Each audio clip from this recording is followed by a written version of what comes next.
টানা কয়েকদিনের ভয়াবহ বন্যার পর ধীরে ধীরে স্বাভাবিক হতে শুরু করেছে বান্দরবনের পরিস্থিতি। বৃষ্টিপাত কমে আসায় সাঙ্গু ও মাতামুহুরী নদীর পানিও নামছে।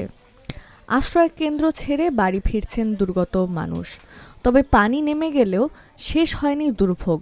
এখন তাদের লড়াই বন্যার রেখে যাওয়া ক্ষতচিহ্ন মুছে আবারও স্বাভাবিক জীবনে ফেরার।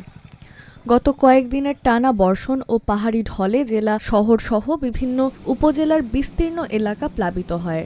তলিয়ে যায় ঘরবাড়ি, দোকানপাট, শিক্ষা প্রতিষ্ঠান এবং সড়ক। নিরাপদ আশ্রয়ের খোঁজে প্রশাসনের খোলা আশ্রয়কেন্দ্রে আশ্রয় নেন ৬,২৫০ জন। এখন পানি নামতে শুরু করায় মানুষ ফিরছেন নিজ নিজ বাড়িতে, কিন্তু সেখানে অপেক্ষা করছে কাঁদা, নষ্ট হয়ে যাওয়া আসবাবপত্র, ভেসে আসা আবর্জনা আর দুর্গন্ধ। কেউ ঘর পরিষ্কার করছেন, কেউ ক্ষতিগ্রস্ত ঘর মেরামতে ব্যস্ত। অনেকের খাদ্য সামগ্রী, কাপড়চোপড়, প্রয়োজনীয় কাগজপত্র ও গৃহস্থালির সামগ্রী বন্যার পানিতে নষ্ট হয়ে গেছে। অনেক এলাকায় এখনও বিশুদ্ধ পানির সংকট রয়েছে। পানিবাহিত রোগের আশঙ্কায় শিশু ও বয়স্কদের নিয়ে উদ্বেগে রয়েছেন স্থানীয় বাসিন্দারা। এদিকে ক্ষতিগ্রস্ত এলাকায় পরিষ্কার পরিচ্ছন্নতা কার্যক্রম চালাচ্ছে পৌর কর্তৃপক্ষ।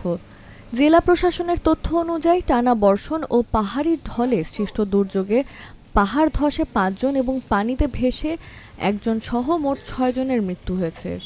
একই সঙ্গে অবকাঠামো ও কৃষি খাতের ক্ষয়ক্ষতির প্রাথমিক তথ্য সংগ্রহ করা হচ্ছে। প্রশাসনের পাশাপাশি সেনাবাহিনী, বিজিবি, ফায়ার সার্ভিস, বিভিন্ন স্বেচ্ছাসেবী সংগঠন এবং স্থানীয় বাসিন্দারা পুনর্বাসন এবং পরিষ্কার পরিচ্ছন্নতার কাজে সহযোগিতা করছেন। বন্যার পানি নেমে গেলেও বান্দরবানের মানুষের সামনে এখন সবচেয়ে বড় চ্যালেঞ্জ হলো ক্ষতি কাটিয়ে আবারও স্বাভাবিক জীবনে ফিরে আসা। পাহাড়ের জনপদে সেই পুনর্গঠনের পথ চলা ইতোমধ্যে শুরু হয়েছে।